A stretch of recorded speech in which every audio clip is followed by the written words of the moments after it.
नमस्कार साथियों और प्यारे विद्यार्थियों। आपका इस एग्ज़ाम एजुकेशन ऑनलाइन प्लेटफॉर्म पे तहे दिल से हार्दिक स्वागत और अभिनंदन है।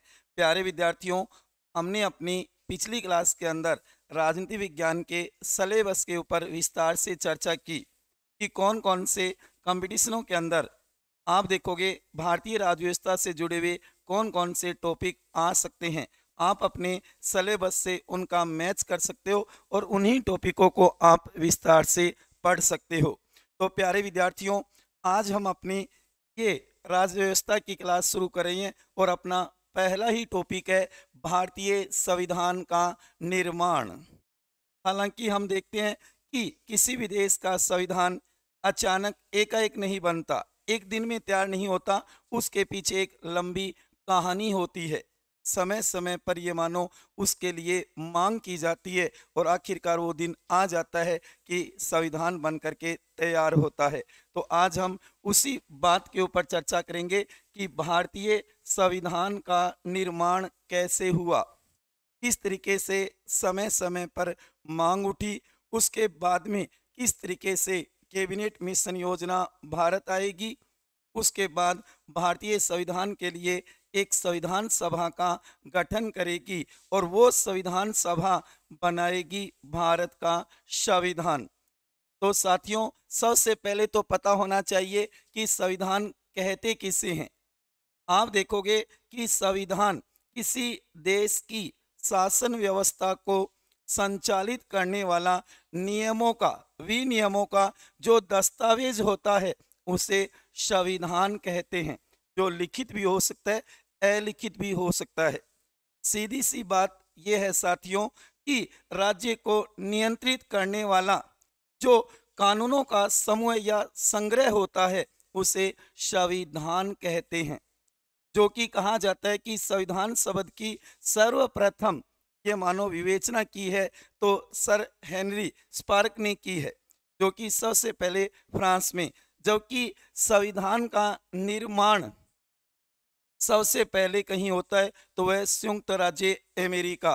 कहा जाता है कि 1787 फिलाडेल्फिया सम्मेलन के अंदर अमेरिका के संविधान की एक प्रकार से गठन करने के लिए संविधान सभा बनी थी और वो विश्व का पहला लिखित निर्मित संविधान बना था। तो याद रखना, संविधान सबसे पहले कहाँ बना था? अमेरिका में। ये क्वेश्चन भी कई बार आ जाता है साथियों। सबसे पहले लिखित और निर्मित संविधान किसका है? अमेरिका का है। कब बना? 1787 में, जबकि ये लागू होगा 1789 में, जो कि ये विश्व का सबसे छोटा संविधान माना जाता है, क्योंकि इसके अंदर मात्र 7 ही अनुच्छेद है। मात्र 7 ही अनुच्छेद है अमेरिका के संविधान में। विश्व का सबसे छोटा संविधान, संक्षिप्त संविधान। क्योंकि हम देखते हैं कि अंग्रेज लोग है ना, वो व्यवहार से ज़्यादा, व्यवहार पे डिपेंड रहते, सिद्धांत से ज़्यादा, इसलिए उन्होंने लिपिबद्ध नहीं किया। इसी प्रकार आप देखोगे संविधान लिखित भी हो सकता है, अलिखित भी हो सकता है। जैसे कि ब्रिटेन, इंग्लैंड का संविधान अलिखित है, वो परंपराओं पे, अभिसमयों पे, रीति रिवाजों पे चलता है, जबकि अमेरिका का संविधान लिखित है। और ये मानो कि भारत का संविधान भी लिखित है, निर्मित है और विश्व का सबसे बड़ा संविधान है। प्यारे विद्यार्थियों, संविधान क्या? जो कि उस देश की शासन व्यवस्था संचालित होती है उसे संविधान कहते हैं, कि उसके आधार पर ही पूरे देश में शासन चलाया जाता है, जो नियमों विनियमों का दस्तावेज कह सकते हो। और याद रखना, संविधान की सर्वोच्चता सुनिश्चित करने के 3 मापदंड हो सकते हैं कि संविधान क्या सर्वोच्च है। हाँ जी, उसके लिए संविधान लिखित होने चाहिए, निर्मित होना चाहिए और कठोर होना चाहिए। ये क्वेश्चन भी कई बार बना दिए संविधान की सर्वोच्चता सुनिश्चित करने वाले। तो 3 है, इसमें ध्यान रखना कि लिखित होना चाहिए, निर्मित होना चाहिए, कठोर। जबकि इसके विपरीत अलिखित भी है कई संविधान। आप देखो विकसित भी है संविधान, आप देखोगे लचीले भी है संविधान। जबकि आप देखोगे भारतीय संविधान में ये तीनों ही गुण देखने को मिलेंगे। और भारतीय संविधान का आधार माना जाता है विधि का शासन, कानून का शासन। ये क्वेश्चन भी कई बार कंपटीशनों में पूछा हुआ है साथियों कि भारतीय संविधान का आधार क्या है। तो विधि का शासन, कानून का शासन है। तो प्यारे विद्यार्थियों, आज हम बात करें भारतीय संविधान का निर्माण, जो कि एक संविधान सभा के माध्यम से होगा। भारतीय संविधान का निर्माण एक संविधान संविधान सभा ये बनाएगी भारत का संविधान, जिसके पीछे एक लंबी कहानी है। इस संविधान सभा में 389 कुल सदस्य होंगे। इसके ऊपर हम विस्तार से चर्चा करेंगे कि किस तरीके से भारतीय संविधान के लिए समय समय पर मांग उठी, और उसके बाद में अंत में आप देखोगे 1946 में एक संविधान सभा का गठन होगा, जिसमें 389 सदस्य होंगे। फिर ये संख्या आगे परिवर्तित भी होती जाएगी। आप देखोगे साथियों, इस संविधान सभा के माध्यम से भारतीय संविधान बनाया जाएगा, जो आज विश्व का सबसे बड़ा संविधान, खूबसूरत संविधान, कि हमारे संविधान निर्माता ये मानो देवदूत थे, क्योंकि उन्होंने उस समय भारत की स्थिति को भांप लिया था कि भारत आगे आने वाले समय में कैसा होगा। सभी बातों को मद्देनजर रखते हुए ये मानो कि हमारे संविधान का निर्माण किया गया था। और ये मानो इस संविधान सभा को संविधान निर्मात्री सभा भी कहते हैं। प्यारे विद्यार्थियों, जो लोकसभा के अंदर हम देखेंगे हमारे संविधान सभा से जुड़े हुए दस्तावेज है, उसके अंदर तो इसे भारतीय विधान परिषद भी कहा गया है, कि भारत का विधान बनाने वाली परिषद। तो हम देखेंगे कि किस तरीके से भारतीय संविधान के लिए समय समय पर मांग उठी थी। प्यारे विद्यार्थियों, आप देखोगे जो कि इसमें भारतीय संविधान के लिए जो मांग उठी थी, भारतीय संविधान संविधान निर्माण के लिए मांग, भारतीय संविधान निर्माण के लिए जो समय समय पर मांग उठी, उसके ऊपर आज हम विस्तार से चर्चा करेंगे। प्यारे विद्यार्थियों, वैसे ये टॉपिक बहुत बड़ा है।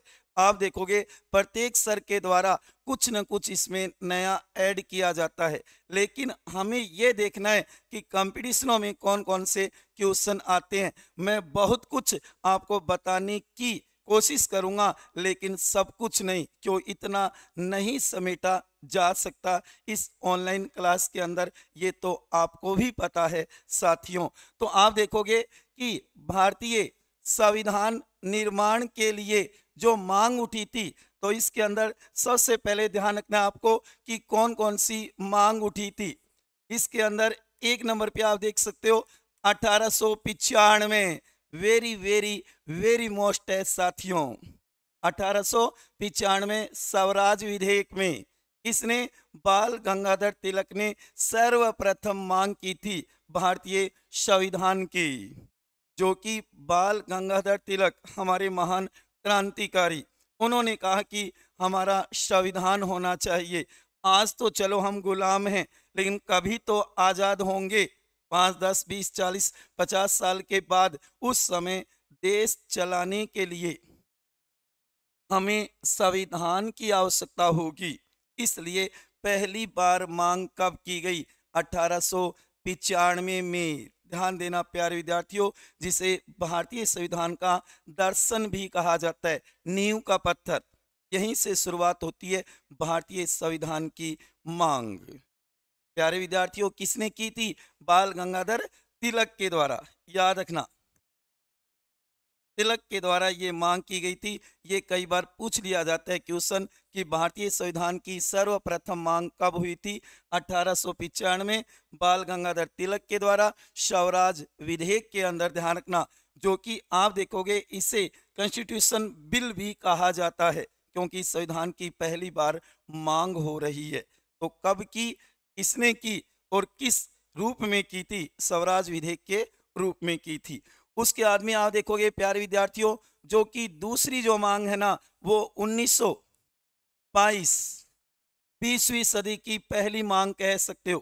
20वीं सदी की पहली मांग महात्मा गांधी के द्वारा, जो हमारे राष्ट्रपिता महात्मा गांधी है ना, उनके द्वारा, जो कि महात्मा गांधी जी के द्वारा की गई थी। उन्होंने कहा था कि भारत का संविधान भारतीय तैयार करेंगे, भारतीयों की इच्छानुसार होना चाहिए, क्योंकि भारत की स्थिति का पता भारतीयों को है, न कि विदेशियों को, अंग्रेजों को नहीं है। ये 1922 की बात है, 20वीं सदी का पहला प्रयास भी कह सकते हो। जबकि ये आप देख रहे हो, ये आप देख रहे हो पहली बार मांग हो रही है बाल गंगाधर तिलक के द्वारा, जो कि ये महात्मा गांधी के द्वारा कहा जा रहा है कि भारत का संविधान भारतीयों की इच्छा अनुसार हो, भारतीय तैयार करेंगे भारत का संविधान। कब की बात है? 1922, 5 जनवरी 1922। ठीक है साथियों, हम बात कर रहे हैं भारतीय संविधान निर्माण के लिए समय समय पर की गई मांग के ऊपर। प्यारे विद्यार्थियों, भारतीय संविधान का जो टॉपिक है बहुत ही महत्वपूर्ण, और ये मानो प्रत्येक सिलेबस के अंदर जो भारतीय राज्य व्यवस्था है उसका पहला टॉपिक यही मिलेगा आपको, भारतीय संविधान का निर्माण, भारत का संविधान, कॉन्स्टिट्यूशन ऑफ इंडिया। ठीक है प्यारे विद्यार्थियों, उसके बाद में हम देखेंगे जो कि तीसरी मांग हम कह सकते हैं, तीसरी मांग हम कह सकते हैं 1924, जो कि स्वराज दल के द्वारा, स्वराज पार्टी के द्वारा रखी गई थी, मोतीलाल नेहरू के द्वारा औपचारिक मांग की गई थी, लेकिन इस समय भी अंग्रेजों ने गौर नहीं किया। कौन थे? मोतीलाल नेहरू, मोतीलाल नेहरू के द्वारा मांग की गई थी, मोतीलाल नेहरू के द्वारा मांग की गई, लेकिन फिर भी अंग्रेजों ने गौर नहीं किया। उसके बाद में साथियों 4 नंबर आप देखोगे जो कि 1928 नेहरू रिपोर्ट, नेहरू रिपोर्ट भी भारतीय संविधान निर्माण के लिए ये मानो कि एक प्रयास माना जाता है, क्योंकि उस समय नेहरू रिपोर्ट में भारतीय संविधान का एक कच्चा चित्र प्रारूप बना के दिया था, जो कि भारतीय संविधान का ब्लूप्रिंट कहलाता है। कच्चा चित्र, ब्लूप्रिंट किसे कहा जाता है? तो आप कह सकते हो नेहरू रिपोर्ट को। बहुत बढ़िया क्वेश्चन बन सकता है साथियों कि भारतीय संविधान का ब्लूप्रिंट किसे माना जाता है या किसे कहा जाता है, क्योंकि वो लाइन बना करके दे सकता है कि 1928 की नेहरू रिपोर्ट को भारतीय संविधान का ब्लूप्रिंट कहा जाता है। तो एकदम राइट होगी ये बात। तो आप देखोगे नेहरू रिपोर्ट, नेहरू रिपोर्ट, जो कि यहाँ पर मोतीलाल नेहरू अध्यक्ष है। यहाँ पे कौन है? मोतीलाल नेहरू होंगे, ध्यान रखना, न कि पंडित जवाहरलाल नेहरू। उसके बाद में नंबर 5 1929, नंबर 5 1929, जो कि लाहौर कांग्रेस अधिवेशन, लाहौर कांग्रेस अधिवेशन जिसकी अध्यक्षता कर रहे थे पंडित जवाहरलाल नेहरू, जिन्होंने पूर्ण स्वराज की मांग रखी थी, और उसी के साथ संविधान की भी मांग रखी थी कि हमारा संविधान बनवाओ, क्योंकि आज तो हम गुलाम हैं, कभी तो हम आज़ाद होंगे। जब आज़ाद होंगे तो देश चलाने के लिए हमें नियमों का दस्तावेज संविधान चाहिएगा, लेकिन फिर भी अंग्रेजों ने गौर नहीं किया। प्यारे विद्यार्थियों, हम देख रहे हैं भारतीय संविधान निर्माण के लिए समय समय पर जो मांग की गई थी अंग्रेजों के सामने, ब्रिटिश सरकार के सामने, हमारे महान पुरुषों ने कि हमारा संविधान बनना चाहिए। तो आपने देखा सबसे पहले तो 1895 जो कि स्वराज विधेयक बाल गंगाधर तिलक ने, अति महत्वपूर्ण है। उसके बाद में 1922 महात्मा गांधी ने कहा भारत का संविधान भारतीयों की इच्छा अनुसार भारतीय तैयार करेंगे। उसके बाद में आपने देखा 1924 मोतीलाल नेहरू, स्वराज पार्टी, मोतीलाल नेहरू के द्वारा औपचारिक मांग रखी गई थी। उसके बाद में 1928 नेहरू रिपोर्ट, जो भारतीय संविधान की मांग में एक बहुत बड़ा प्रयास माना जा सकता है, कि उन्होंने भारतीय संविधान का एक कच्चा चित्र बनाया था, जिसे भारतीय संविधान का ब्लूप्रिंट भी कहा जाता है। उसके बाद में 1929 में भी आपने देखा पूर्ण स्वराज की मांग की गई थी पंडित जवाहरलाल नेहरू के द्वारा लाहौर कांग्रेस अधिवेशन में। उस समय भारतीय संविधान की भी मांग रखी गई थी।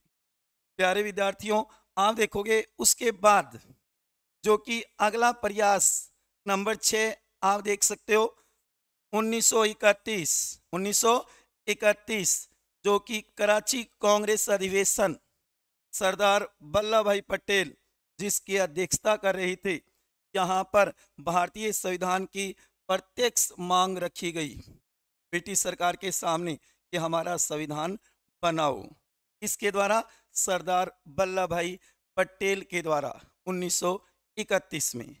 उसके बाद में आप देखोगे अगली जो मांग की गई थी वेरी वेरी मोस्ट है नंबर 7 जो कि 1934 एम.एन. रॉय, मानवेंद्र नाथ रॉय। साथियों, एम.एन. रॉय जो नव मानवतावादी माना जाता है उसके द्वारा भारतीय संविधान सभा की औपचारिक मांग की गई थी जिसे भारतीय संविधान सभा का प्रतिपादक भी माना जाता है। ये एक बार पीछे क्वेश्चन भी बनाया था साथियों, क्या कि भारतीय संविधान सभा का प्रतिपादक किसे माना जाता है। ऑप्शन में दे दिए गए महात्मा गांधी, पंडित जवाहरलाल नेहरू, एम.एन. और रॉय, उसके बाद में भीमराव अंबेडकर। तो याद रखना एम.एन. रॉय होगा। क्या होगा यहाँ पे एम.एन.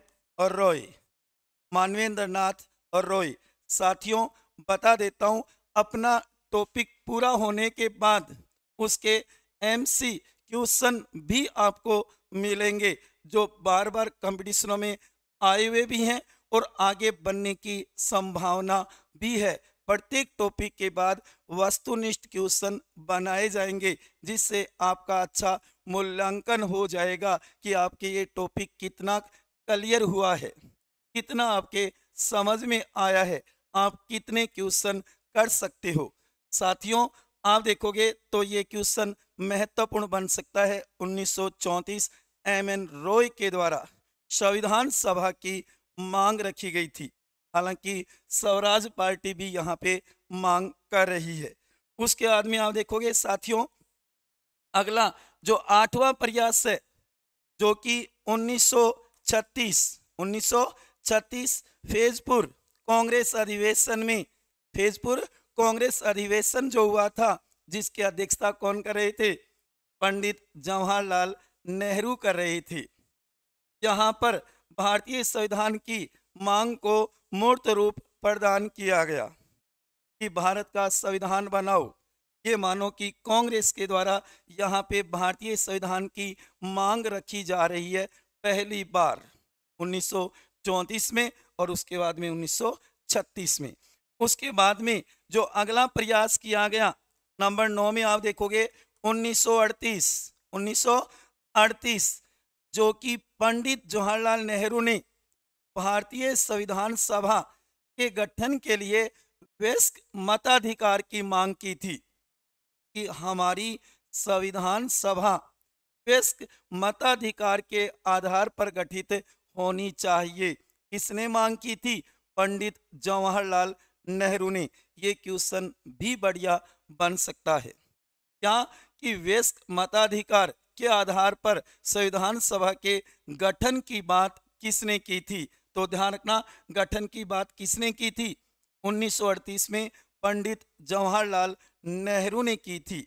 तो ये कुछ महत्वपूर्ण मांग है जो बार बार भारतीय संविधान के लिए यहाँ पर उठाई गई, लेकिन फिर भी अंग्रेजों ने गौर नहीं किया कि भारतीय संविधान का निर्माण किया जाए, क्योंकि 1919 के अधिनियम ये तय हो चुका था कि भारत का संविधान ब्रिटिश सरकार ही बनवाएगी, ब्रिटिश सरकार के द्वारा ही भारतीय संविधान का निर्माण किया जाएगा, ऐसा कहा गया था 1919 के अधिनियम में।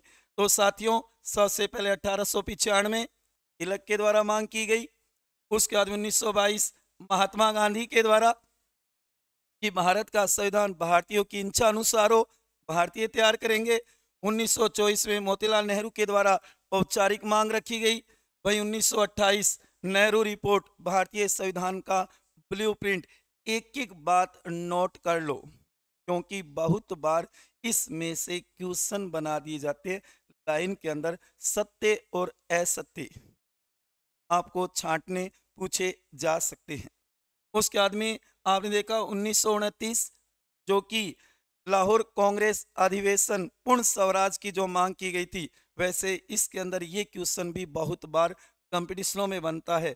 पूर्ण स्वराज की मांग कब, कहाँ और किसने की? कब की, कहाँ की और किसने की? तो ध्यान रखना, 1929 में की, लाहौर कांग्रेस अधिवेशन में की, पंडित जवाहरलाल नेहरू ने की, जो पहली बार ये मानो कि कांग्रेस की अध्यक्षता कर रहे हैं। कांग्रेस की पहली बार अध्यक्षता कर रहे हैं, राजनीति में सक्रिय भाग लेना शुरू कर देते हैं। याद रखना 28 तक तो नेहरू नाम आए तो मोतीलाल नेहरू होंगे, पंडित जवाहरलाल नेहरू के पिता, और 28 के बाद 29 से अगर देखा जाए तो नेहरू नाम पंडित जवाहरलाल नेहरू के लिए आएगा, क्योंकि 29 के बाद मोतीलाल नेहरू ने संन्यास ले लिया था सक्रिय राजनीति से।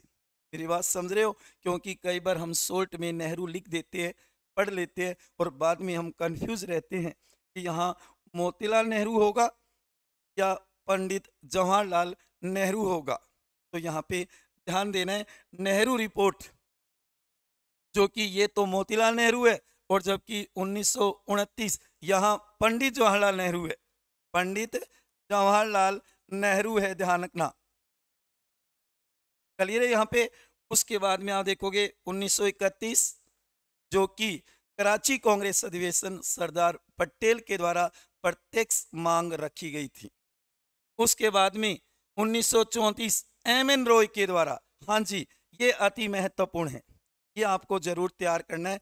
1934 संविधान सभा की जो पहली बार मांग औपचारिक रखी गई थी वो एम.एन. रॉय के द्वारा, इसलिए एम.एन. रॉय को संविधान सभा का प्रतिपादक भी माना जाता है।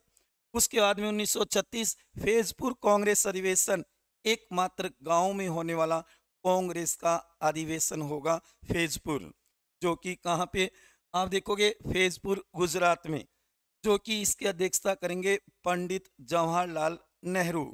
उसके बाद में 38 में वयस्क मताधिकार के आधार पे, अति महत्वपूर्ण है कि भारतीय संविधान के गठन की बात वयस्क मताधिकार के आधार पे किसने की? पंडित जवाहरलाल नेहरू ने की, कि संविधान सभा का गठन वयस्क मताधिकार के आधार पर हो।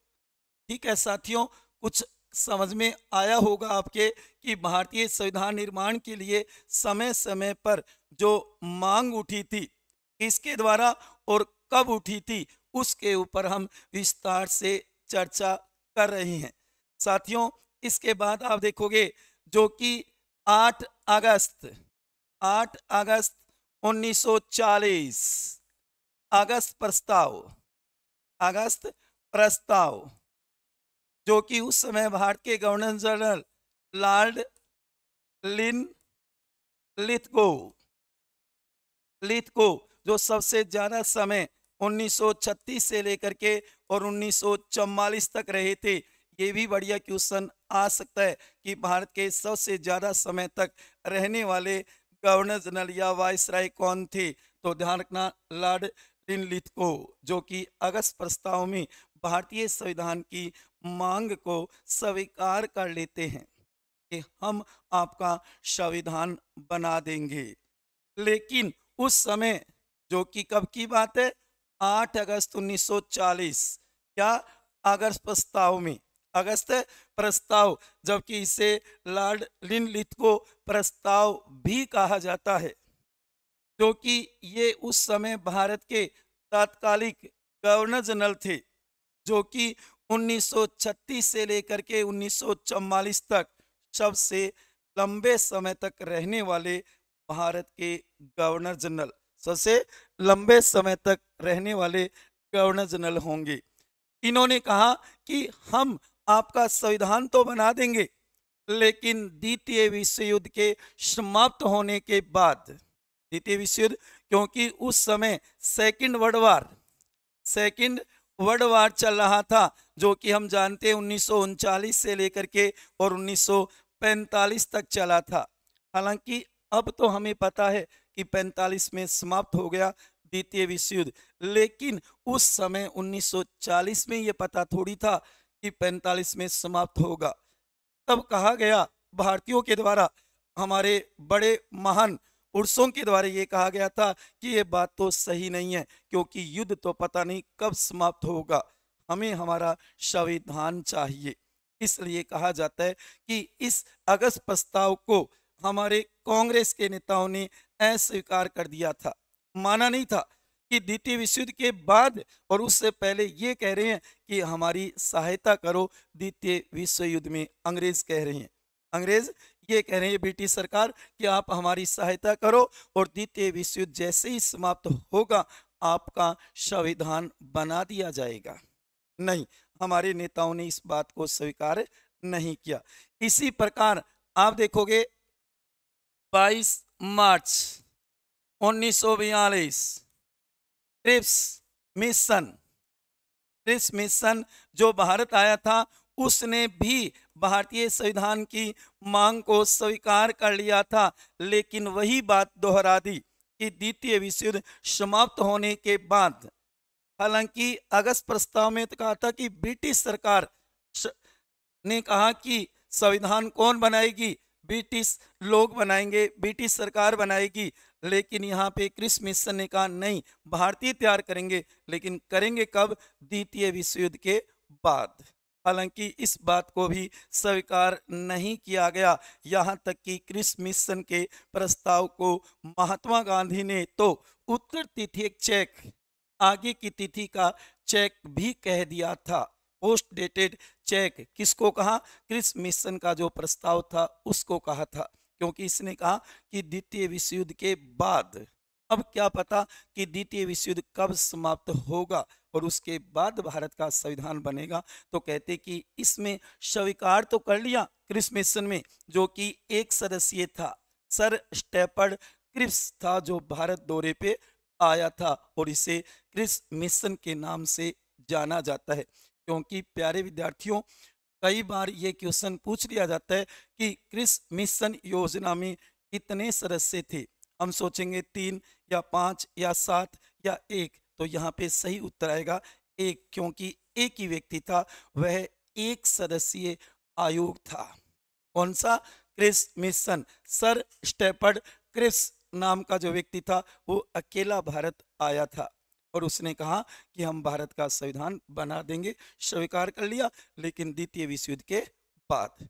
उसके बाद में कहा जाता है कि सेकेंड वर्ल्ड वार के बाद, जो कि वहां पर द्वितीय विश्व युद्ध के समय इंग्लैंड के पीएम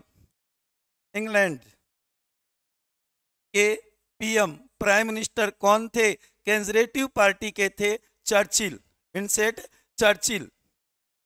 चर्चिल, जो कि कहा जाता है कि द्वितीय विश्व युद्ध के बाद इंग्लैंड में वहां की संसद के निम्न सदन के चुनाव हुए और उस चुनाव के अंदर चर्चिल चुनाव हार गया, कंजर्वेटिव पार्टी हार गई, और उसकी जगह आप देखोगे लेबर पार्टी के क्लीमेंट एटली ब्रिटेन के प्रधानमंत्री बन गए। Very very very most question बन सकता है क्या, कि द्वितीय विश्व युद्ध के बाद इंग्लैंड के प्रधानमंत्री पीएम प्राइम मिनिस्टर कौन बने थे, क्लीमेंट एटली बने थे। इसके 3 बढ़िया क्वेश्चन बन सकते हैं साथियों। पहला तो ये कि भारत जब आजाद हुआ 15 अगस्त 1947, उस समय इंग्लैंड के प्रधानमंत्री कौन थे, ये नाम तो आपको जरूर मिलेगा, एटली, क्लीमेंट एटली थे। आपको पूछा जा सकता है भारतीय संविधान निर्माण के समय, जब भारतीय संविधान का निर्माण हो रहा था, उस समय इंग्लैंड के प्रधानमंत्री कौन थे, एटली, लेबर पार्टी के, मजदूर दल लेबर पार्टी के थे, जो हमेशा भारत के फेवर में रही है लेबर पार्टी। प्यारे विद्यार्थियों, ये पूछा जा सकता है कि भारत का जब विभाजन हुआ लॉर्ड माउंटबेटन योजना के द्वारा, जो कि बाल्कन प्लान भी जिसको कहा जाता है, लॉर्ड माउंटबेटन योजना के द्वारा जब भारत का विभाजन हुआ, पाकिस्तान अलग स्वतंत्र राष्ट्र बना, उस समय ब्रिटेन के प्रधानमंत्री कौन थे? तो याद रखना, एटली थे, क्लीमेंट एटली। तीनों बढ़िया क्वेश्चन है, तीनों बढ़िया क्वेश्चन है। अब एटली ने अपने मंत्रिमंडल से 3 व्यक्तियों को भारत भेजा था, जिन्हें कैबिनेट मिशन योजना के नाम से जाना जाता है। प्यारे विद्यार्थियों, कैबिनेट मिशन योजना को कैबिनेट मिशन क्यों कहा जाता है? क्योंकि मंत्रिमंडल के, और आपको पता है कि मंत्रिमंडल को अंग्रेजी में क्या कहते हैं? कैबिनेट कहते हैं, इसलिए उसका नाम हुआ कैबिनेट मिशन। कि एटली ने अपने मंत्रिमंडल से 3 व्यक्तियों को भारत भेजा और कहा कि जाओ भारत की आजादी की भी घोषणा कर दो, तिथि तय कर दो, और वहां के संविधान के लिए एक संविधान सभा बना करके और उसे संविधान निर्माण की अनुमति दे दो। ये किसने कहा? एटली ने कहा। किसको? कैबिनेट मिशन योजना को। यहाँ से हमारी कहानी बढ़िया शुरू हो जाती है। ये तो कुछ मांग थी, इसमें आप लॉर्ड बेवेल वाली मांग भी लिख सकते हो। बेवेल योजना जो थी ना 5 जून 1946, वो बता सकते हो आप। तो कहने का मतलब यहाँ पे एटली। साथियों, अब देखो आगे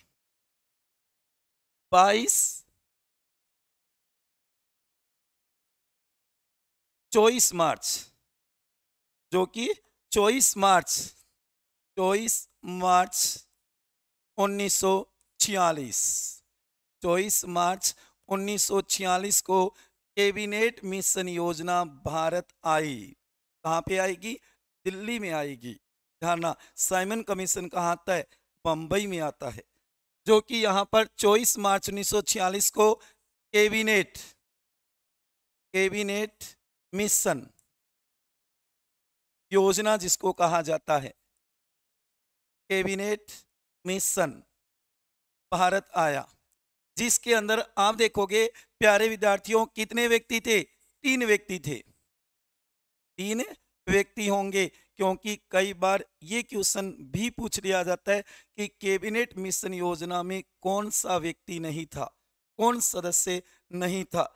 ए में दे दिया जाएगा लॉरेंस, बी में दे दिया जाएगा लॉर्ड माउंटबेटन, सी में दे दिया जाएगा सर स्टेफर्ड क्रिप्स, और डी में दे दिया जाएगा एवी अलेक्जेंडर। कौन सा नहीं होगा? कैबिनेट मिशन योजना में निम्न में से कौन सदस्य नहीं था? ये क्वेश्चन भविष्य में बनाया जा सकता है साथियों, ठीक है ना। तो देखो इसके अंदर सबसे पहले तो हम देख सकते हैं लॉर्ड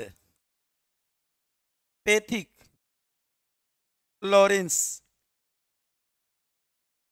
हालांकि लॉरेंस नाम आपको जरूर मिलेगा, चाहे पैथिक्स ना मिले, ठीक है ना। इसलिए ये तो आपको याद रखना ही होगा, Lawrence.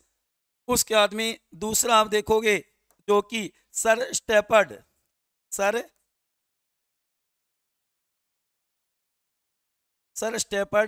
Cripps, sir Stafford Cripps, जो कि क्रिप्स नाम आपको जरूर मिलेगा। वहीं तीसरा आप देखोगे जो कि एवी अलेक्जेंडर, आपको अलेक्जेंडर नाम जरूर मिलेगा प्यारे विद्यार्थियों, ठीक है ना। कहने का लॉरेंस याद रखना आपको, उसके बाद में क्रिस याद रखना है और अलेक्जेंडर याद रखना है, ये नाम जरूर मिलेंगे। लॉर्ड माउंटबेटन नहीं होगा, वो तो 23 मार्च 1947 को भारत का गवर्नर जनरल बन करके आएगा, और उसके बाद में भारत का अंतिम वाइसराय भी वही होगा, ठीक है ना। तो इसलिए ये तीनों व्यक्ति आपके याद होने चाहिए जो कैबिनेट मिशन योजना के सदस्य मेंबर थे, ये मेंबर थे, ध्यान रखना। अब ध्यान रखना है एक तो आपको कि ये था ना, ये तो इसका अध्यक्ष था, ये तो क्या था? इसका अध्यक्ष, ये सदस्य, और ये भी सदस्य होगा, और ये अध्यक्ष सदस्य, तो कितना बन गया? 3 सदस्यीय आयोग, कितना है? 3 सदस्यीय आयोग है। साथियों ध्यान देना, कैबिनेट मिशन योजना 3 सदस्यीय थी। एटली मंत्रिमंडल के 3 व्यक्ति आए थे भारत। उसके बाद में आपको ये भी ध्यान में रखना है, जो कि ये किस पद पे था, याद रखना, ये उस समय भारत सचिव या भारत मंत्री पद पे था, जो लंदन इंग्लैंड में बैठा करता था, जो कि भारत सचिव कह दो या भारत मंत्री पद पे था, ये जो भारत के मामलों को देखता था लंदन के अंदर। वहीं क्रिस उस समय खाद्य खाद्य एवं व्यापार व्यापार मंत्री, ये मानो खाद्य व्यापार मंडल का अध्यक्ष भी कह सकते हो आप, खाद्य एवं व्यापार मंत्री था ये। कौन? सर स्टफर्ड क्रिप्स, जो कि 1942 में जो आया था ना, वही व्यक्ति है ये, सर स्टफर्ड क्रिप्स। उसके बाद में आप देखोगे एवी अलेक्जेंडर, जो कि नौसेना अध्यक्ष, नौसेना मंत्री भी कह सकते हो, जल सेना मंत्री भी आप कह सकते हो, नौसेना अध्यक्ष था उस समय अलेक्जेंडर। ये 3 बड़े पदों पे थे ये, जो कि एटली के मंत्रिमंडल में। ये तीनों व्यक्ति भारत आएंगे दिल्ली 24 मार्च 1946 को, और ये मानो कि भारतीय संविधान को प्राथमिकता देते हुए उसके लिए एक संविधान सभा का गठन करेंगे। कैबिनेट मिशन योजना, जो कि अपनी रिपोर्ट 16 मई 1946 को प्रस्तुत करेगी ब्रिटिश सरकार के सामने। कब करेगी अपनी रिपोर्ट? 16 मई 1946, जिसके अंदर भारतीय संविधान के लिए एक संविधान सभा का गठन करे, जो भारत का संविधान बनाए, उसको प्राथमिकता दी थी। हालांकि बात तो कुछ और भी कही थी प्रस्ताव में, पाकिस्तान की मांग को अस्वीकार भी किया था। वहीं आप देखोगे जो कि रक्षा है, विदेश है, संचार के विषय किसको दिए जाएंगे? केंद्र सरकार, संघ सरकार को दिए जाएंगे। अवशिष्ट विषय वो प्रांतों को दिए जाएंगे। ऐसी कुछ बातें तय की थी उसने अपने एक प्रकार से प्रस्ताव में। सीधी सी बात है, कैबिनेट मिशन योजना ने अपनी रिपोर्ट का प्रस्तुत की 16 मई 1946, और उसके अंदर प्राथमिकता किसकी रखी थी कि भारतीय संविधान के लिए एक संविधान सभा का गठन किया जाएगा। तो कहा जाता है कि भारतीय संविधान का निर्माण किस योजना से हुआ? ये क्वेश्चन बहुत बार पूछा गया है बड़े बड़े कंपटीशनों में। तो याद रखना, भारतीय संविधान का निर्माण, भारतीय संविधान का निर्माण किस योजना से, किस योजना से हुआ, किस योजना से हुआ? कहने का मतलब यह आपके सामने क्वेश्चन है, भारतीय संविधान का निर्माण किस योजना से हुआ? अब आपको ऑप्शन दे दिया जाएगा, ए में कैबिनेट मिशन योजना, बी में दे दिया जाएगा लॉर्ड माउंटबेटन योजना, सी में दे दिया जाएगा क्रिप्स मिशन योजना, और डी में दे दिया जाएगा बेवेल योजना। तो इसका सही उत्तर क्या होगा? ए होगा। ध्यान रखना प्यारे विद्यार्थियों, कैबिनेट मिशन योजना के द्वारा भारतीय संविधान का निर्माण होगा। और वैसे देखा जाए तो भारतीय संविधान का निर्माण कैबिनेट मिशन योजना नहीं, एक संविधान सभा करेगी। लेकिन संविधान सभा का गठन कौन करता है? कैबिनेट मिशन योजना। इसलिए ये उत्तर सही हो जाता है कि कैबिनेट मिशन योजना के द्वारा भारतीय संविधान का निर्माण हुआ था। जबकि विभाजन पूछे तो याद रखना क्या होगा? विभाजन के समय लॉर्ड माउंटबेटन योजना होगी। ठीक है ना? कुछ आया समझ में? हम बात कर रहे हैं भारतीय संविधान निर्माण की कहानी। भारतीय संविधान का निर्माण कैसे हुआ, समय समय पर किस तरीके से मांग उठी, और अंत में कैबिनेट मिशन योजना के द्वारा एक संविधान सभा का गठन किया जाएगा, और वो संविधान सभा बनाएगी भारत का संविधान। यहाँ तक समझ में आ गया होगा साथियों और मेरे प्यारे विद्यार्थियों। जो मैं बार बार कह रहा हूँ, अंत तक आप मेरे साथ बने रहिए। फिर देखिए आपको भारतीय राज्य व्यवस्था कितनी अच्छी लगेगी और किस तरीके से आपको मज़ेदार इंटरेस्टिंग रूप से आपको समझ में आएगी। ठीक है ना साथियों, यहाँ तक आ गई बात समझ में। कई क्वेश्चन बढ़िया बन सकते हैं।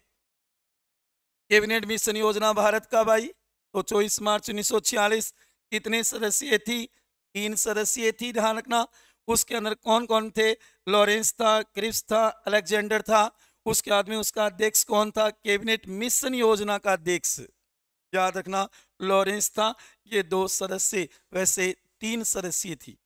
उसके बाद में आपने देखा कि तीनों व्यक्ति किस किस पद के ऊपर थे। लॉरेंस वो भारत सचिव या भारत मंत्री पद पे था। वहीं आपने देखा क्रिस खाद्य एवं व्यापार मंत्री था। वहीं आपने देखा अलेक्जेंडर है वो नौसेना अध्यक्ष या आप कह सकते हो नौसेना मंत्री था, जल सेना। तो ये तीनों पद भी पूछे जा सकते हैं। उसके बाद में इसने अपनी रिपोर्ट कब दी थी? 16 मई 1946 को। और उसके अंदर प्राथमिकता किसकी रखी? संविधान सभा के गठन की। और यही संविधान सभा बनाएगी भारत का संविधान, जिसके ऊपर हम विस्तार से चर्चा कर रहे हैं। अब देखो प्यारे विद्यार्थियों, संविधान सभा का गठन कैसे हुआ? इससे कई बार क्वेश्चन बना दिए जाते हैं। संविधान सभा में कुल 389 सदस्य रखे गए थे, जो कि याद रखना एक सदस्य 10 लाख की जनसंख्या का प्रतिनिधित्व करेगा। उस समय लगभग भारत की 40 करोड़ जनसंख्या थी। उसके अनुपात में ये मानो इतने ही सदस्य, क्या पता आपके दिमाग में ये क्वेश्चन आए कि 389 ही सदस्य क्यों रखे थे? तो याद रखना ये जनसंख्या का आधार था कि एक सदस्य 10 लाख की जनसंख्या का प्रतिनिधित्व करेगा। ठीक है ना प्यारे विद्यार्थियों। अब देखना हमें कि संविधान सभा में 389 सदस्य किस प्रकार से आए थे। उनमें निर्वाचित कितने थे? मनोनीत कितने थे? प्रांतों से कितने आए? देशी रियासतों से कितने थे? चीफ कमिश्नरी क्षेत्रों से कितने थे? कई बार इन संख्याओं को लेकर के भी क्वेश्चन बना दिया जाता है साथियों। ठीक है ना। तो ये संविधान सभा किसके द्वारा बनाई गई थी? कैबिनेट मिशन योजना के द्वारा बनाई गई थी। अब देखो इसके अंदर 389 में ध्यान देना, जो कि 296 सदस्य है ना, उनका तो होगा चुनाव, निर्वाचित, और वो भी अप्रत्यक्ष। ये भी ध्यान रखना, प्रत्यक्ष निर्वाचन नहीं होगा बल्कि अप्रत्यक्ष निर्वाचन होगा। 1935 के अधिनियम की जो प्रांतीय असेंबलियां बनी हुई थी ना, उसके निम्न सदन के सदस्यों के द्वारा इनका चुनाव किया जाएगा। 296 सदस्यों का। इन 296 सदस्यों को भी 2 भागों में बांटा जा सकता है, जो कि आप देखोगे 296 में 292 तो हमारे ब्रिटिश भारतीय या गवर्नर कह सकते हो, ब्रिटिश भारतीय प्रांतों से होंगे। ब्रिटिश भारतीय प्रांतों से ये मानो कि निर्वाचित होकर के जाएंगे 292, जो कि प्यारे विद्यार्थियों उस समय आप देखोगे कि भारत 2 हिस्सों में बंटा हुआ था। भारत 2 हिस्सों में बंटा हुआ था, जो कि हम कह सकते हैं एक तो था ब्रिटिश भारत जहां पर अंग्रेजों का प्रत्यक्ष नियंत्रण था, वो तो था ब्रिटिश भारत। एक था देशी रियासतों का भारत, देशी रियासतों का भारत, जहां पे राजा महाराजाओं का शासन था। हाँ, अंग्रेजों का अप्रत्यक्ष शासन तो वहां पर भी था, लेकिन वहां पर राजा महाराजा शासन कर रहे थे। जबकि ब्रिटिश भारत था ना, वहां पे अंग्रेजों का प्रत्यक्ष शासन था। ये मान के चलो कि लंदन इंग्लैंड से डायरेक्ट वहां पर शासन किया जाता था। तो कहने का लो भारत 2 भागों में बंटा हुआ था। तो ब्रिटिश भारतीय प्रांत कौन से? जो ब्रिटिश भारत में थे, ब्रिटिश भारत में जहां पर अंग्रेजों का पूर्ण नियंत्रण था, प्रत्यक्ष शासन था, डायरेक्ट शासन करते थे, वो तो था ब्रिटिश भारत। और आधे भारत में हम देख सकते हैं देसी रियासतें, जो कि कहा जाता है कि 562 से लेकर के 565 तक छोटी बड़ी रियासतें थी वहां पे, छोटी बड़ी रियासतें जहां पर राजा महाराजा शासन किया करते थे, वो थी देसी रियासतें। हाँ, उनके ऊपर भी अंग्रेजों का शासन था, लेकिन प्रत्यक्ष न कह करके हम अप्रत्यक्ष कह सकते हैं। ठीक है ना। अब आप देखोगे इसके अंदर 292 तो ब्रिटिश भारतीय प्रांत और 4 थे ना वो चीफ कमिश्नरी क्षेत्रों से निर्वाचित होकर के आए।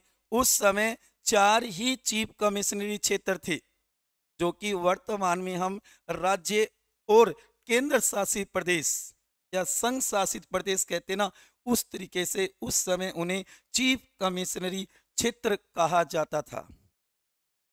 जो कि उस समय 4 चीफ कमिश्नरी क्षेत्र कौन कौन से थे, तो ध्यान देना 4 चीफ कमिश्नरी क्षेत्र। कई बार ये क्वेश्चन भी पूछ लिया जाता है कि जब संविधान सभा का गठन हुआ उस समय 4 चीफ कमिश्नरी क्षेत्रों में कौन सा क्षेत्र शामिल था या नहीं था। तो इसके अंदर सबसे पहले नंबर 1 दिल्ली, जो कि उस समय चीफ कमिश्नरी क्षेत्र था। वहीं आप देखोगे नंबर 2 अजमेर, अजमेर मेरवाड़ा, अजमेर मेरवाड़ा जो वर्तमान में हम राजस्थान में देख रहे हैं, अजमेर मेरवाड़ा। उसके बाद में तीसरा बलूचिस्तान, बलूचिस्तान जो वर्तमान में पाकिस्तान में है, क्योंकि जब पाकिस्तान भारत का विभाजन हुआ तो बलूचिस्तान क्षेत्र है वो कहाँ चला गया था, पाकिस्तान में। जो सीमांत क्षेत्र था ना, जहां पर आप देखो एक गफार खान था, जिसने कहा था ना कि विभाजन से हमें तो भेड़ियों के आगे फेंक दिया गया है, ये बात कही थी। तो यही है वो बलूचिस्तान। वहीं आप देखोगे नंबर 4 कुर्ग, जो कि कहाँ पे, कर्नाटक। कहाँ पे ये क्षेत्र, कर्नाटक में। तो उस समय चीफ कमिश्नरी क्षेत्र एक तो दिल्ली, दूसरा अजमेर मेरवाड़ा, तीसरा बलूचिस्तान और चौथा कुर्ग जो कि कर्नाटक में। ये 4 चीफ कमिश्नरी क्षेत्र थे। यहाँ से भी 4 सदस्य एक एक ये मानो कि निर्वाचित होकर के गए थे, इनका चुनाव हुआ था, निर्वाचित, ध्यान देना। जो कि हमने देखा एक सदस्य 10 लाख की जनसंख्या का प्रतिनिधित्व करेगा। एक सदस्य कितने पे होगा, 10 लाख पे। जैसे कि वर्तमान में हम देख रहे हैं हमारी लोकसभा में 5 लाख पर प्रतिनिधित्व दिया गया है, जनसंख्या को आधार माना गया है। तो यहाँ पर भी ये मानो इस संविधान सभा में एक सदस्य वो कितनी जनसंख्या पे जाएगा, 10 लाख की जनसंख्या पर जाएगा। ठीक है ना। ये क्वेश्चन भी कई बार पूछ लिया जाता है। वहीं आपने देखा 296 का तो निर्वाचित हुए। इस 296 में दलीय स्थिति क्या रही, दलीय स्थिति क्या रही, कौन सी पार्टी के, कौन से दल के कितने सदस्य निर्वाचित होकर के गए संविधान सभा में। तो इसके अंदर आपको ध्यान रखना है 208 तो किसके थे, कांग्रेस की, सबसे बड़े दल के रूप में कांग्रेस के। समझने के लिए ध्यान रखना, आप भी अपने नोट्सों के अंदर इसी तरीके से लिखना कि 208 कांग्रेस के, जो कि आपको पढ़ने में और समझने में इजी हो जाएगा। केवल 208 कांग्रेस, तो आप सोचो क्या ये 208 कांग्रेस, कह लो कांग्रेस के जीत करके गए थे संविधान सभा के अंदर।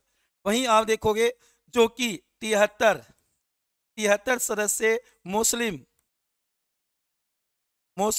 लीग, 73 सदस्य किसके थे, मुस्लिम लीग के थे। जो कि उस समय मुस्लिम लीग दूसरी बड़ी पार्टी कह सकते हो, जो कि कहा जाता है ना 1906 में सलीमुल्लाह खान के द्वारा मुस्लिम लीग की स्थापना की गई थी, जो कि ढाका के अंदर, कहाँ पे की गई थी, ढाका के अंदर की गई थी 1906 में मुस्लिम लीग।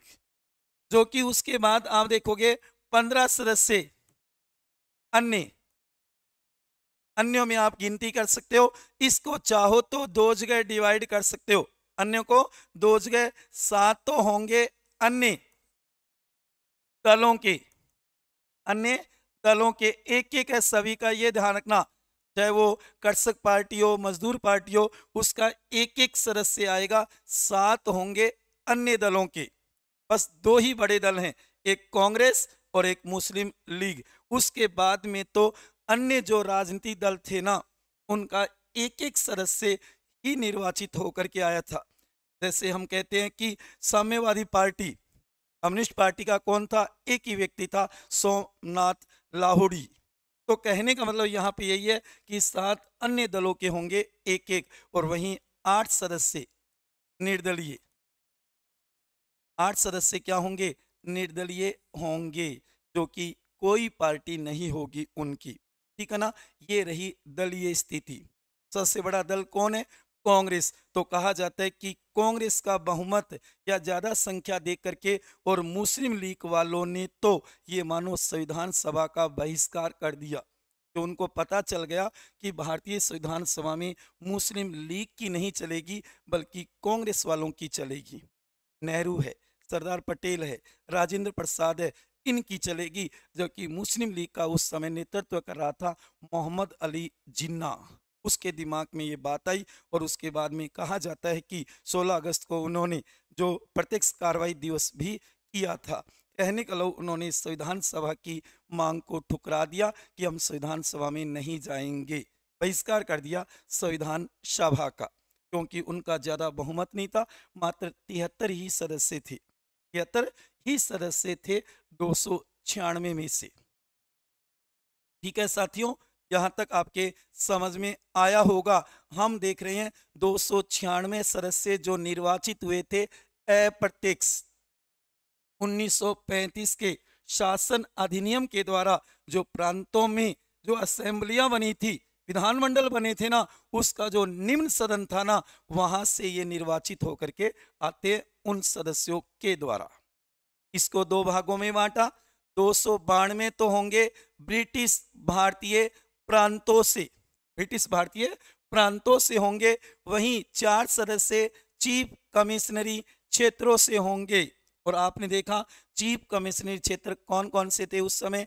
पहला तो था दिल्ली, दूसरा था अजमेर मेरवाड़ा जो अपने राजस्थान में है, वहीं तीसरा बलूचिस्तान जो वर्तमान में पाकिस्तान में चला गया, और वहीं आपने देखा चौथा कुर्ग जो कर्नाटक क्षेत्र में है। ठीक है ना? क्योंकि आप देखोगे ये संख्या आगे परिवर्तित होगी विभाजन के बाद, भारत की आज़ादी के बाद। उस समय बलूचिस्तान वो पाकिस्तान में चला जाएगा, तो चीफ कमिश्नरी क्षेत्र कितने बच जाएंगे? 3 ही बच जाएंगे। इस क्वेश्चन पर भी ध्यान रखना। अगर आपको पूछे कि विभाजन के बाद, तो उस समय 3 ही होंगे चीफ कमिश्नरी क्षेत्र। ठीक है? उसके बाद में हमने देखा एक सदस्य 10 लाख की जनसंख्या का प्रतिनिधित्व करेगा। एक व्यक्ति 10 लाख की जनसंख्या पर चुन करके जाएगा, जो कि वर्तमान में लोकसभा में 5 लाख है की जनसंख्या का प्रतिनिधित्व करेगा। कितनी? 10 लाख। उसके बाद में 296 सदस्यों का हमने दलीय स्थिति भी किस पार्टी के कितने सदस्य निर्वाचित होकर के आए? तो दलीय स्थिति में हमने देखा 208 कांग्रेस के, 73 मुस्लिम लीग के और 15 अन्य, जो कि अन्यों में 7 है वो तो अन्य दलों के, प्रत्येक का एक एक होगा, किसी का 2 3 4 नहीं है। वहीं आप देखोगे 8 है ना, वो होंगे निर्दलीय, जिनकी कोई पार्टी नहीं होगी। प्यारे विद्यार्थियों, ये जो चुनाव होगा ना, वो ध्यान देना, जो कि जुलाई अगस्त 1946 को होंगे ये चुनाव। कई बार ये डेट भी आई हुई है कि संविधान सभा के लिए चुनाव कब हुए? जुलाई अगस्त महीने के अंदर 1946 में हुए थे। 1946 में। और ये भी ध्यान रखना कि ये जो चुनाव होंगे ना, इनका आधार ध्यान रखना सांप्रदायिकता, धर्म के आधार पर भी सीटों का डिवाइडेशन कर दिया जाएगा। धर्म के आधार पे, सांप्रदायिकता के आधार पे, जो कि आप देखोगे सांप्रदायिकता सांप्रदायिकता के आधार पर चुनाव होगा इनका। मतलब सीटें रिजर्व कर दी जाएगी, आरक्षित कर दी जाएगी धर्म के आधार पे, सांप्रदायिकता के आधार पर, जिसके अंदर आप देखोगे 213 तो किसके, सामान्य वर्ग के बांट दिए जाएंगे स्थान, 213। वहीं आप देखोगे जो कि 79 मुस्लिम वर्ग के बना दिए जाएंगे, कितने, 79। और वहीं आप देखोगे 4 सदस्य होंगे सिख वर्ग, और ये चारों कहां से होंगे, पंजाब से। तो ये था सांप्रदायिकता का आधार। हमारे संविधान सभा में धर्म के आधार पे सीटें आरक्षित की गई थी। ये याद रखना, यहाँ सामान्य वर्ग है, न कि हिंदू है। अभी पीछे कॉलेज लेक्चरशिप के एग्जाम में ये क्वेश्चन बना दिया गया और वहां पे हिंदू नाम लिख दिया गया, तो वो गलत हो जाएगा साथियों, ठीक है ना। क्योंकि यहाँ पे सामान्य वर्ग 213 सामान्य वर्ग से होंगे, 79 मुस्लिम वर्ग से होंगे, 4 सिख वर्ग से होंगे। ये ध्यान रखना, यहाँ मुस्लिम वर्ग है और यहाँ मुस्लिम लीग पार्टी है। कहीं आप सोचोगे कि मुस्लिम लीग पार्टी के तो 73 थे, और जबकि यहाँ सर बता रहे हैं कि मुस्लिम वर्ग के 79 है। जो कि याद रखना, क्या मुस्लिम वर्ग के व्यक्ति कांग्रेस में नहीं हो सकते? क्या मुस्लिम वर्ग के व्यक्ति अन्य दलों में नहीं हो सकते? क्या मुस्लिम वर्ग के व्यक्ति निर्दलीय नहीं हो सकते? तो ये तो पार्टी है, और जबकि यहाँ पे वर्ग है। हमारे संविधान सभा के चुनाव सांप्रदायिकता के आधार पर हुए थे। याद रखना, ये सारी बातें मैंने किसकी बताई है, 296 सदस्य जो निर्वाचित हुए उसके ऊपर विस्तार से चर्चा की है, क्योंकि कई बार इसको लेकर के क्वेश्चन पूछ लिया जाता है साथियों, ठीक है ना। तो 296 का किस तरीके से निर्वाचन होगा, कितने ब्रिटिश भारतीय प्रांतों से आएंगे, कितने चीफ कमिश्नर क्षेत्रों से होंगे, चीफ कमिश्नर क्षेत्र कौन कौन से हैं, उसके बाद में एक सदस्य कितनी जनसंख्या का प्रतिनिधित्व करेगा, उसके बाद में जब इनके चुनाव हुए तो दलीय स्थिति क्या हुई, और उसके बाद में इसके चुनाव हुए तो उसका सांप्रदायिकता का आधार क्या था, कौन से वर्ग के कितने सदस्य थे, कौन से वर्ग के कितने स्थान आरक्षित रखे थे। सिख वर्ग ना, वो चारों ही पंजाब से, क्योंकि हम देखते हैं सिख की जनसंख्या ज्यादा कहाँ है, पंजाबों में ही है। सिखों की संख्या कहाँ पे है, पंजाब के अंदर ही ज्यादा है, ठीक है ना साथियों। उसके बाद इसमें आप देखोगे 93 सदस्य, जो कि 296 और 93 को जोड़ोगे तब आपकी संख्या आएगी 389। ये केवल हमने 296 सदस्यों की ही बात की थी। आप देखोगे 93 सदस्य है ना, वो देसी रियासतों के राजाओं द्वारा मनोनीत व निर्वाचित होंगे। हालांकि इसमें दोनों है, ध्यान रखना, जो कि राजाओं के ऊपर ये छोड़ दिया गया कि आप चाहो तो उन्हें निर्वाचित करके भेज सकते हो और चाहो मनोनीत करके भी भेज सकते हो। कितने, 93 सदस्य कहाँ से आएंगे, देसी रियासतों से आएंगे, जो कि राजा महाराजाओं के द्वारा मनोनीत।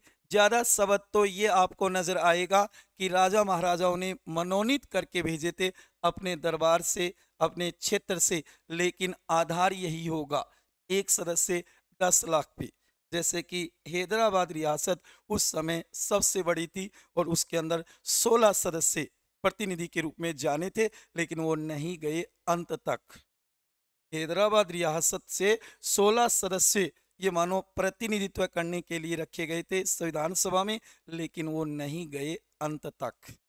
क्योंकि मैंने क्या कहा कि उस समय ब्रिटिश भारत, जो कि उस समय भारत दो भागों में बंटा हुआ था, एक ब्रिटिश भारत, वहां से तो ये सदस्य निर्वाचित हुए, और दूसरा भारत था देशी रियासतों का भारत, जो राजा महाराजाओं के द्वारा, जो मैंने कहा ना कि 362 से लेके 365 तक छोटी बड़ी रियासतें थी। सबसे बड़ी रियासत थी हैदराबाद, और सबसे छोटी रियासत थी भीलवाड़ी मध्य प्रदेश में।